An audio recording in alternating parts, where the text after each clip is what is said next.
We grow when we give. We grow when we give. We grow when we give. Nosotros crecemos cuando damos. We grow when we give. 与えるとき成長する。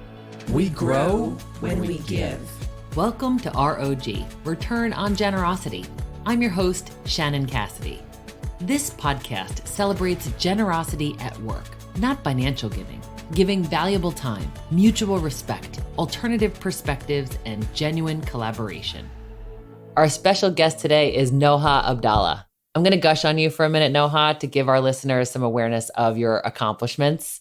Noha earned an MBA and a bachelor's in international economics from Georgetown University. She held leadership positions at Capital One, Animal Planet, Discovery Health Channel, and American Red Cross. In 2015, Noha was named one of Adweek's top 50 marketers. And throughout the following 3 years, her and her team won 5 Clio Awards. And for many years, she served as the Global Vice President of Digital Marketing at Hilton and was the recipient of the CMO Innovation Award. And currently, she's the Chief Marketing Officer, CMO, at MyEyeDr. She's invested in her strong marriage and has 3 incredible daughters. Of all of your impressive accomplishments, Noha, what I admire most about you is your character. You are consistent, genuine, honest, fun, kind, and extremely generous. We met at our beach community in Delaware, and we've developed a beautiful friendship over the years. Welcome to ROG, Noha. Thank you so much for having me, Shannon. What an honor. It's such a pleasure. I can't wait to share you with everyone. Let's start off with a little bit of your life history. Tell us about Noha. So I was born here in the U.S. to parents who had immigrated from Egypt. I have an older brother. I grew up in the Washington, D.C. area, and we've always been taught in our home that we are a little different from everyone else around us. So I grew up in a household where we were spoken to in Arabic, and we were expected to respond back in Arabic. Didn't always happen, but it was expected. I grew up in a Muslim household where we were taught about our religion of Islam, and we had, slightly different values from many of our friends that we went to school with and who we were in the community with. A large part of my upbringing was based on our heritage of being both Muslim and Egyptian, and our parents trying to desperately hold on to a part of that in a kind of broader American community. I have to say, as a child, it was hard. So not only did I look different from my friends, my name was different. I had curly hair, my skin color was different. And I think our parents often would call out, we don't celebrate that holiday. We don't do it that way in our house. That's not allowed in our religion. It was hard as a child to be continuously reminded about how you are different from your friends. Hindsight being 2020 is character building, right? While you're in it, it's hard. As a kid, you never want to be different. You never want to stand out as a kid. But looking back at it now as a parent and understanding how important those values were in helping me become who I am and wanting to teach those same values to my kids, I realized that it was a huge advantage and benefit because it taught me how to be proud of who I am, how to stand up for my beliefs, and how important it was to live my life in a values-driven way. So I think really actually helped prepare me for many other challenging times in my life, right? So how to overcome those challenges, I think all comes back to the fact that I had to overcome a lot of them as a child, but I was given kind of that moral compass to do so. But I think there was a lot of examples where my parents were just a little bit more kind of conservative about letting me go on a beach trip with friends, having that sleepover, going to a party, that kind of stuff. And so I don't think there was any one story that kind of pops out in my mind other than continuing to kind of be reminded that we just do things differently. And that's okay. I think that probably rings true in your own parenting, is that it's okay to do things differently. It's okay to have your own way in which you operate your life, and it's absolutely encouraged to live your values. I would love to learn more about the meaning of Ramadan and how that connects to the topic of generosity. Yeah, absolutely. So as a practicing Muslim, my family and I observe the month of Ramadan, which many people, if they know anything about it, know that you're not allowed to eat or drink from dawn until sunset for 30 days. And the first question that we always get is, not even water? And the answer is, that's correct, not even water. But I actually think that what people don't know, which is a lot of the kind of meaning and benefit of observing the month of Ramadan, is not about the food and drink. It is about the time that you take during this month to get closer to God, to reflect on all the blessings that you have, and ultimately to give back to others. And so it's this idea that during the month of Ramadan is when you should really stop to think about all the things that you have and all the things that others do not. And how do you share in the blessings that you have with others? In our religion, it is very important that you give a portion of your wealth to the less fortunate. And so it's during the month of Ramadan where you actually sit down and make sure that you calculate that amount that you have to give back. It's 2.5% of your kind of cash on hand or your liquid assets, if you will. And if you're practicing, that's a really important kind of part of the month is making that donation. In addition, during the month, you're to practice really patience.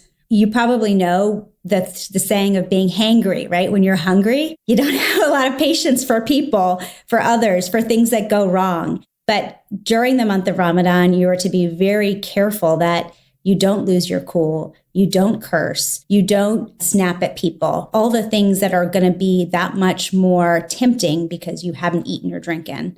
And so you really do have to practice not only being able to abstain from eating and drinking, but you have to be able to abstain from those behaviors that are just going to naturally come out when you haven't had anything to eat or drink. Wow. Yeah, I remember learning about Ramadan and finding this word it's spelled Sabr. Sabr. Which means patience and gratitude. And one of the definitions that I found really spoke to me because it said that patience is not about how long you can wait, but how well you behave while you're waiting. So for those of us who are working on being more patient and really honoring that attribute in others and valuing it, exactly what you're saying is when you're in situations that could cause you to be upset, short-tempered, maybe use foul language, anticipate that, and then think, okay, how am I going to hold myself accountable to being patient in this way? It's all about how I behave while I'm waiting. That's right. And oftentimes I'm talking to my children about this very topic. We will commiserate together that this is really hard when the month of Ramadan falls in a time period where the day is long, the sun is out for a long time. It feels like, well, there's no way I'm going to be able to do this. And I have to remind my kids that you can do it. And you put your faith in God that he's going to help you do it. It is that patience of waiting for that sun to go down, right? But it's also kind of this idea that if you put your faith in God, you can accomplish anything. And so having patience, not just for when you can start eating and drinking again, but having patience for achieving the goal that you set out for yourself, whether it be in work or in school or in a sport or an extracurricular. That saying that, good things come to those who wait. Well, that applies in this case too. And it's those who wait and those who have faith. During Ramadan, it's even more important that you do your prayers on time, but also that you do extra prayers and you get extra rewards for doing those extra prayers. And typically those extra prayers are in the evening after you've broken your fast. And so as a family, we will typically do those evening prayers together and talk about the meaning of those extra prayers and how you're tired. You finally have energy because you've eaten something and drinking something. So you want to go get your homework done or your work done or whatever, but it's actually the time to spend more time, thanking God for the blessings that you have. We also spend more time with family and friends, typically, when we're not in a pandemic during the month of Ramadan. So it's very common to break your fast with family and community members, to even do so at the mosque where the less fortunate can come and get a free meal. And you can also share in that meal with them.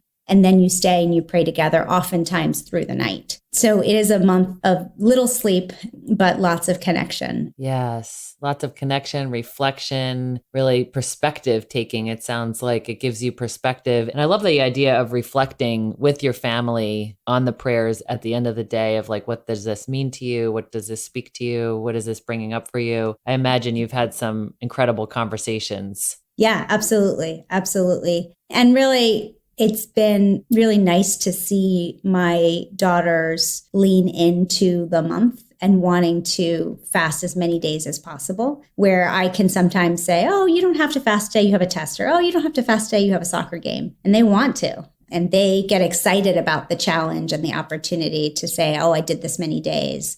And so it is really nice to see them kind of lean into it and understand the meaning of it. For sure. And, as parents, we don't get report cards, but I would imagine that would be in a parental mindset of a win, right? That's a sign of success when your child chooses to continue to have the discipline to do the fasting and, stick with the tradition so that they get the benefit. Because like you said, it's that sacrifice that has so many rewards, but they must have experienced that or they would not be as interested, I'm sure. And when you talk about the time that you invest that month in how you want to contribute, how you want to invest and give back, and then you've also probably thought about ways in which you also want to serve. And I know that you and Selma have invested time and energy in a mission trip called Bridges to Community. Tell us a little bit about that. Yeah, so my husband's brother and wife, brother and sister-in-law, they have taken their children on these trips for many, many years. And they always told Selma that when she turns 13, she can go on her first trip. And so 2 years ago, when Selma turned 13, I think it was the week she turned 13, I joined her on a trip and them on a trip to the Dominican Republic. Our mission for the week was to build 2 latrines, as well as to plant a lime tree orchard for a family there. The one family that we built a latrine for had 5 children, and the look on this family's face to find out that they had been granted this gift and just how thankful they were and how they expressed that gratitude was life-changing.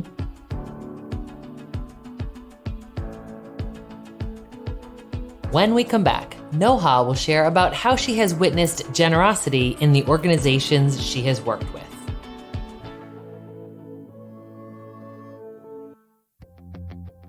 Introducing the brand new QuadPod Podcast Network. At QuadPod, we have a variety of podcasts that are as unique as you. When you visit quadpod.com, you'll see our shows listed by category as well as average episode length. Find a new podcast at QODPOD.com, the QuadPod Podcast Network. That's QODPOD.com.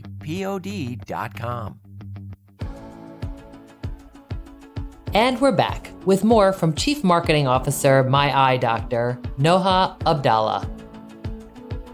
The other family that we built a latrine for was actually a single man who was born blind. And he really wanted to live on his own. So he lived in a house behind his sister's house, and he didn't have a bathroom. So he was using his yard, and they couldn't get him to use the same spot in the yard. And so it was beginning to become a health issue for animals and children who were running around in the village. So again, putting a latrine in a place in the yard where he could reliably take the number of steps he needed to get into it and use it was also hugely rewarding for not just him, but for others in the community who are now kind of in a more safe environment. Yes. It demonstrates another benefit to having a latrine or a specific place to take care of what you need to take care of, and likely perspective that most of us don't have given running water and the kind of environments that many of us live in. So that's also a great way for us to reflect on our blessings and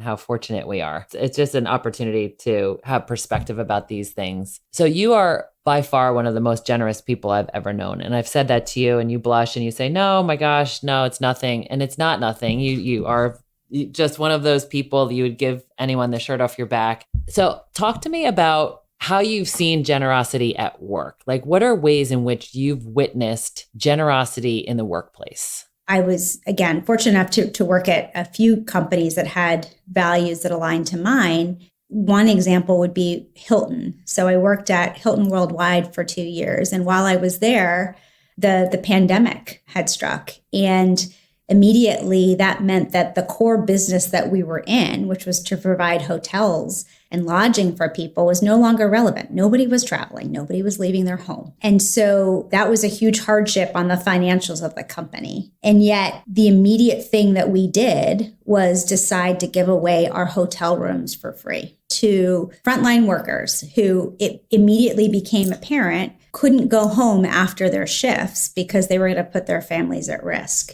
And so the company pulled together with a partner, American Express, to donate 1 million rooms to frontline workers. And it was that spirit of generosity, right, that I just would have never imagined that a big corporation would do in a time when in itself was hurting as a company. And I had the fortune of working on this partnership and having it and helping to bring it to life and helping to market it, right? So normally my job was to market people to actually come to our website and book and pay for a hotel room. And now it was my job to get out in front of frontline workers and say, we have this for free. And if I could tell you the number of people who didn't believe that it was true, writing on our social media wall saying, is this true? Are you really giving it away for free? What's the catch, right? And it's like, no, that's what this company is about. And it made me really proud. And the long hours and the hard work didn't matter because we were doing something that really mattered at a time when people needed it. That's remarkable. I so appreciate that example, that innovation. It's a great reminder for all of us to say, what do I have? What are the resources that I have access to? For some of us, it's time. For some of us, it's talent, right? I have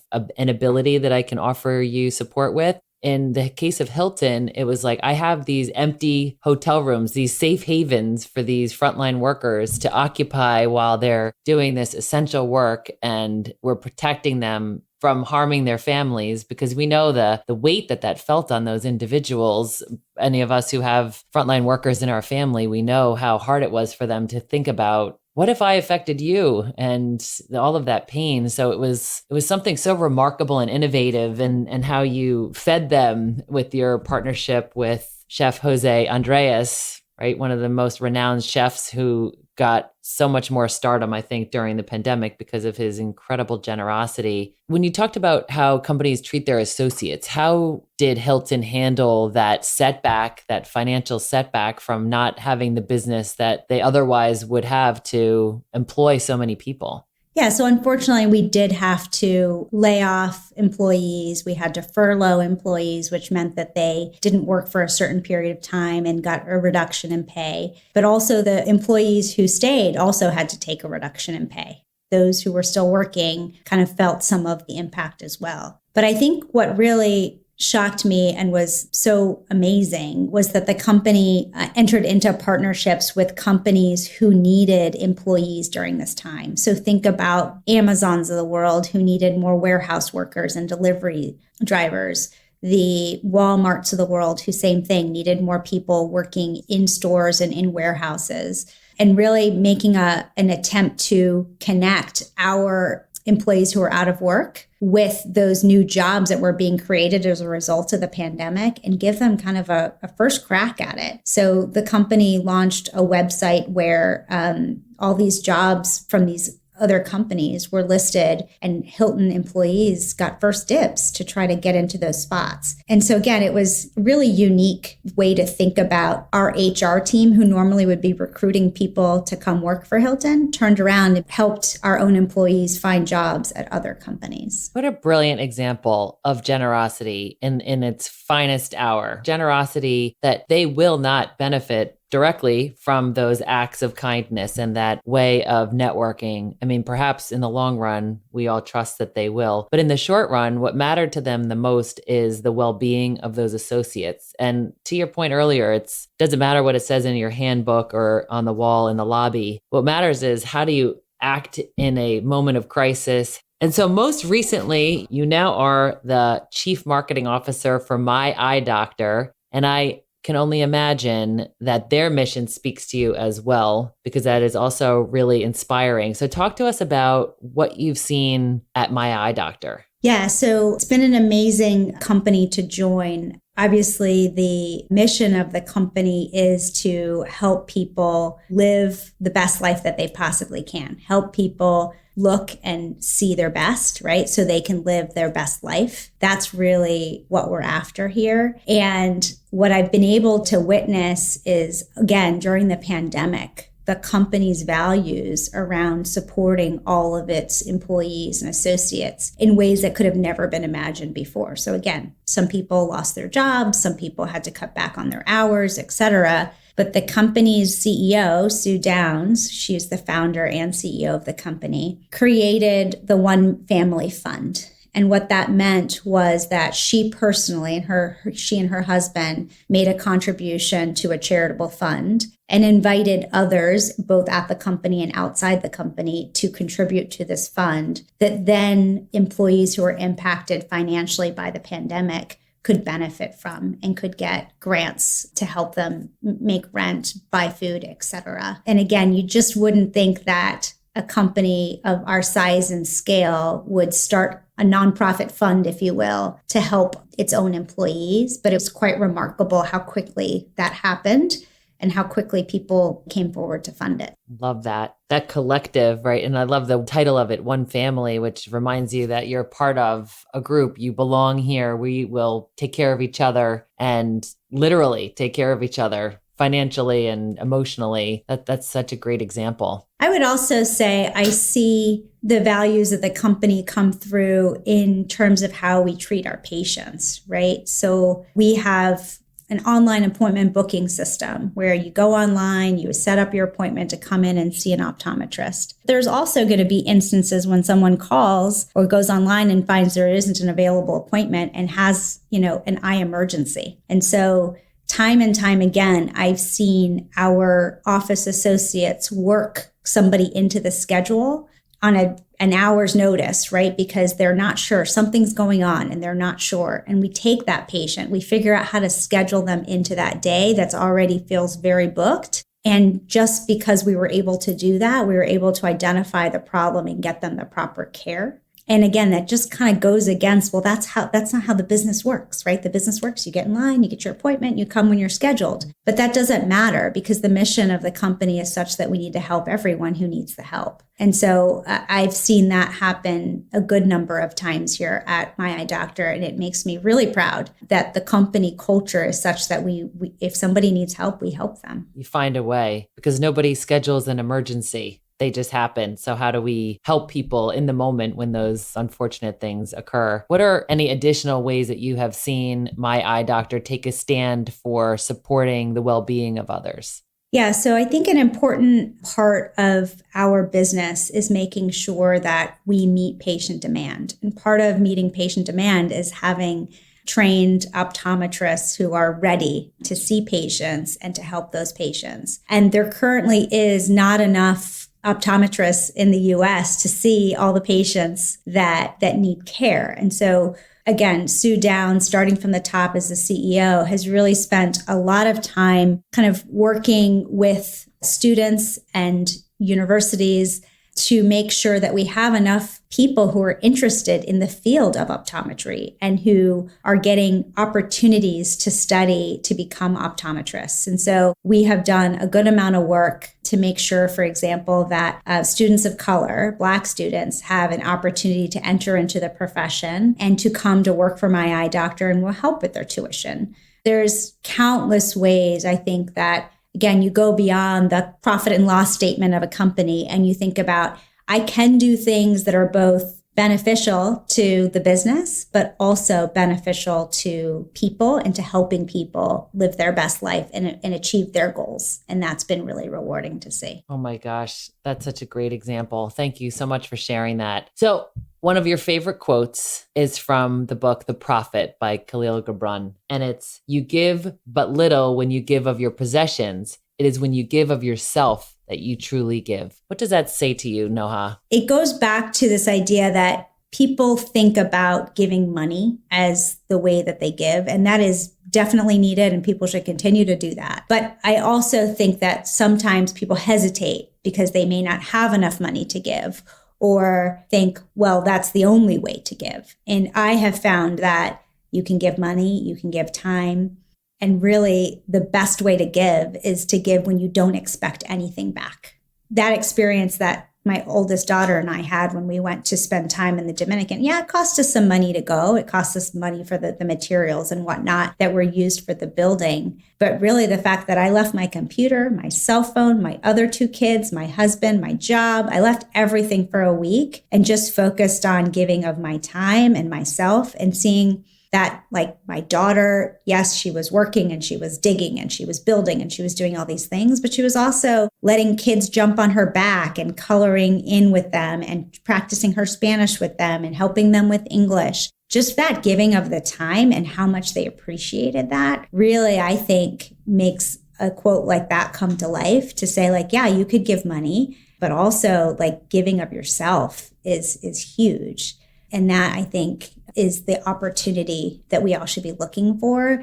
I think that is what means the most to me, is not just the feeling that you've done something good for other people, but the smile that you see on their face, the tears, right, that you see on their eyes for the fact that they can't believe that somebody would do something so nice, really is the reward. Yes, that when you give of yourself, you truly give. And you model that so well, Noha. I'm so grateful for the privilege of being your friend and for being the recipient of your endless generosity and just the opportunity to do the journey with you. Thank you for being who you are. Oh, thank you. You inspire me, Shannon.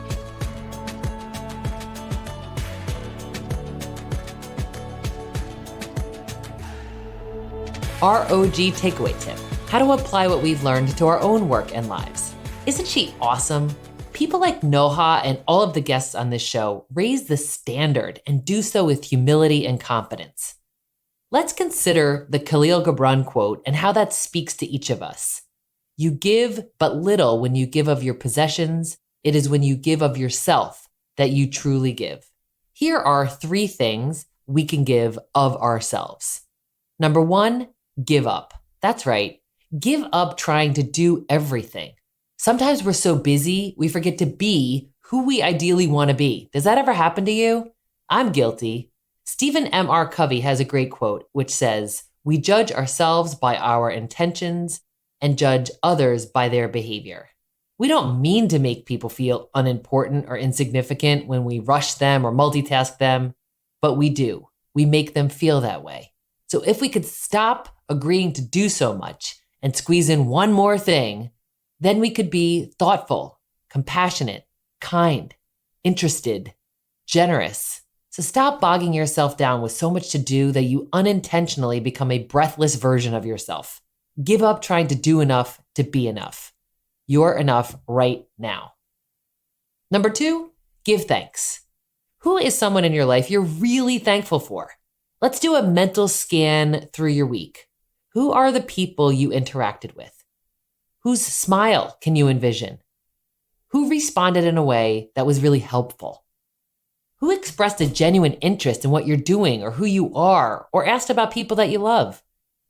Who really listened to you this week? Thank them. Be specific about who they are and what they did or said that you really appreciate. Ideally, thank them face-to-face or verbally. If not, send them a note. Number 3, give a damn. Look around and recognize where you could give of yourself. Maybe you could give some of your time to someone. Who around you might be struggling and could benefit from a short amount of your time, support, and coaching? Maybe someone in your neighborhood or your workplace is lonely. What could you do for them? Maybe send them a quick note or reach out, call them, check in. Perhaps the thing to give to others is respect. Show someone they matter. They are important and you value them. Or give kindness. Has someone mentioned their parent is ill? A child sick? Something going on with them? Call, send a text, a note, and just ask for an update. Let them know that they're on your mind. You recognize a team member is struggling with prioritizing? Offer to listen and help them establish a game plan. So to recap, give up taking on so many things that you risk being a version of yourself you barely recognize. Number 2, give thanks to people in your life who you deeply value. And number 3, give a damn by noticing the minute details of others' lives that you can celebrate, support, and acknowledge. Khalil Gibran is right. You give but little when you give of your possessions. It is when you give of yourself that you truly give. Until next week, stay generous, everyone. Thanks for listening to ROG, Return on Generosity Podcast. Please help us grow by subscribing and reviewing us on your favorite podcast player. And for more information, visit bridgebetween.com. We grow when we give. 우리는 나누면서 성숙합니다. We grow when we give. On rayonne quand on donne. We grow when we give.